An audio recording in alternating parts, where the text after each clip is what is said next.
Sports. We love them. We love going to the stadiums and watching our favorite teams compete against our rivals.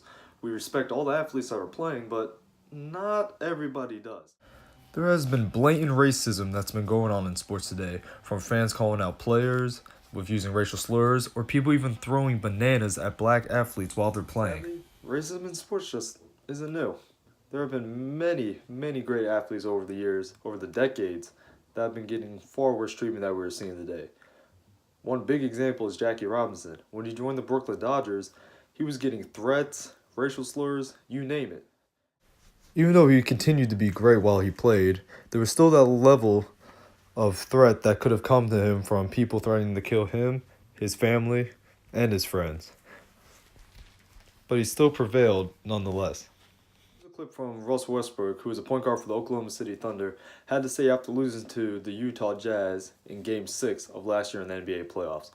And it has to do with the fans and what they were saying. Where you, coming out of the into the tunnel, you confronted a fan. What happened in those instances? I don't confront fans. Fans confront me.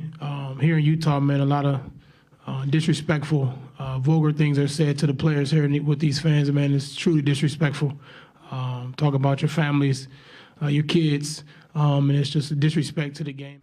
Utah Jazz fans have been known for such actions, especially when Steven Jackson was shooting free throws and there was a life-size cutout of him in a jail uniform behind the basket while he was shooting free throws.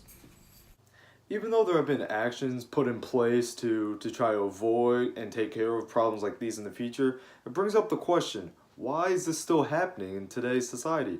We know that racism is bad, but people still go out and say these horrible things to athletes. Athletes are just regular humans just like us. They have feelings, they care, they hear what you're saying. They don't make it affect their game, at least most athletes don't, but they still hear what you're saying. It affects not them, but the whole culture of sports in general. The owner of the Los Angeles Clippers, or previous owner now, Donald Sterling, was caught making racial remarks on a secret video when talking to his girlfriend, who was also a person of color. He was saying things like, you could bring them to our games, you can sleep with them, but you can't promote them, because she took a picture of Magic Johnson, a past basketball player for the Los Angeles Lakers.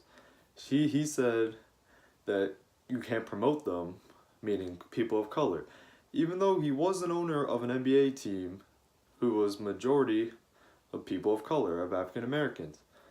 The league saw this, and then they banned him from basketball, from the NBA, for the rest of their life, because people like Doc Rivers and players on the team were willing to boycott until something was done about this, because he was just full out wrong and shouldn't have said what he said. And he definitely should not be the owner of an NBA team, which is known to have majority of people of color. Sometimes it's not just only the fans showing racism or being racist to the players. Sometimes it can even be the media members who are covering the game, like what happened with Tiger Woods a couple years ago. To take Tiger on, well, yeah, maybe they should just gang up for a while until lynch him in the back alley. Yeah, she meant it in a joking manner. She still shouldn't have said that. It just leaves a bad taste in people's mouths when you hear the word lynching, and it's just not a good look. Also, athletes say they also do racist things to each other too, like what happened a couple years ago in the World Series that was caught on camera. After hitting a home run off Yu Darvish in Game 3 of the World Series, Yuri Gurriel, when he returned to the dugout, disrespectfully made Asian eyes by pulling his eyelids back, mocking the Dodgers starting pitcher, who is of Asian descent, after he hit the home run. Then there was an incident with Floyd Money Mayweather when there was rumors of him and Manny Pacquiao doing a big fight, and he mockingly said that he was going to make Manny Pacquiao make him some sushi rolls. He received heavy backlash and apologized the next day. The athletes themselves can be at fault just as much as anybody else. Now the question is, what is the best way to stop this from happening, or at least can control it somehow?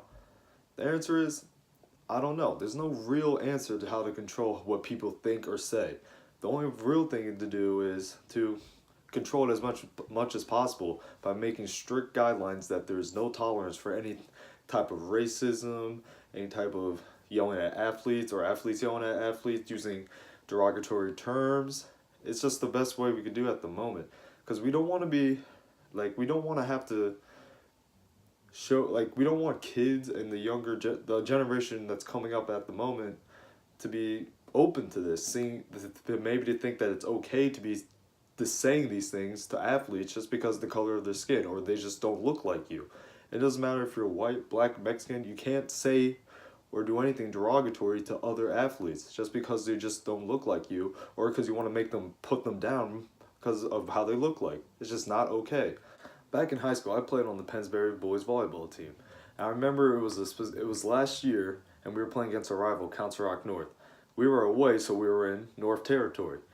I was on the side of the student section, the other team's student section, and I could hear the craziest things when I was back there playing. I could hear them saying racial slurs, saying, "Oh, why is a black kid playing volleyball?" and other things like that. It happens in the youth today. It's not just professional sports. It happens within kids as well.